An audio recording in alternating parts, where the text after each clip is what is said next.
Good morning. We are all familiar with the idea of famous last words, but when I thought, well, what famous last words can I remember? Then the only ones that I could remember were Julius Caesar saying "et tu, Brute." So I went on Google and looked up famous last words, and I found two articles. One was offering 69 famous last words, and another one somewhat less than that. But as I looked through them, most of the people whose words were famous I had never heard of, and certainly the words I'd never come across. And the only one that took my eye was Spike Milligan, whose famous last words were allegedly, "I told you I was ill." Anyway, we've got some famous last words today. You could say that the whole of the book of Deuteronomy is the famous last words of Moses, but certainly the last three chapters fall into that category, and we find the beginning of them in chapter 31 and our reading today from the first verse. Then Moses went out and spoke these words to all Israel. I am now 120 years old, and I'm no longer able to lead you. The Lord has said to me, you shall not cross the Jordan. The Lord your God himself will cross over ahead of you. He will destroy these nations before you, and you'll take possession of their land. Joshua also will cross over ahead of you, as the Lord said, and the Lord will do to them what he did to Sihon and Og, the kings of the Amorites, whom he destroyed along with their land. The Lord will deliver them to you, and you must do to them all that I have commanded you. Be strong and courageous. Do not be afraid or terrified because of them. For the Lord your God goes with you. He will never leave you nor forsake you. Then Moses summoned Joshua and said to him in the presence of all Israel, be strong and courageous, for you must go with this people into the land that the Lord swore to their forefathers to give them. And you must divide it among them as their inheritance.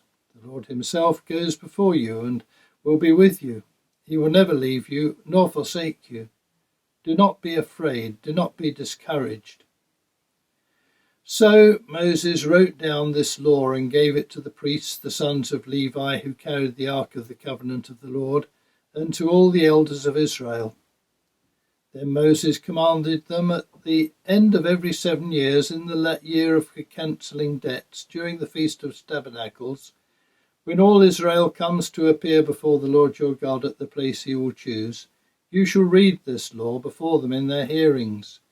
Assemble the people, men, women and children, and all the aliens living in your town, so that they can listen and learn to fear the Lord your God and follow carefully all the words of this law. Their children who do not know this law must hear it and learn to fear the Lord your God as long as you shall live in the land you're crossing the Jordan to possess. While particularly at the present time when there's such trouble and strife in Israel, the idea of the promised land and of the people being destroyed in order to make a place for the Israelites to live is problematical. The point that I want to draw attention to is the way in which Moses speaks to the people and tells them that they should continually be coming back to God's promises, reminding themselves of them and passing them on to their children. It's good that as we meet together Sunday by Sunday, we say the Creed. We sometimes even recite the Ten Commandments. And it's good that we read God's word every time we meet together, and we consider it together through preaching. But it is a reminder to us that we should never take God's promises for granted, but that we should consider carefully the covenant that he enters into with us, that it's a two-part covenant. There are his promises to us and our response to him. And secondly, that we have this huge responsibility to pass on this wonderful good news to our children. The Israelites had various mechanisms by which they should pass on to their children the story of God's promises to them and of their responsibilities under those promises. And on those occasions when we rehearse the Passover meal, then we remind ourselves of part of that heritage.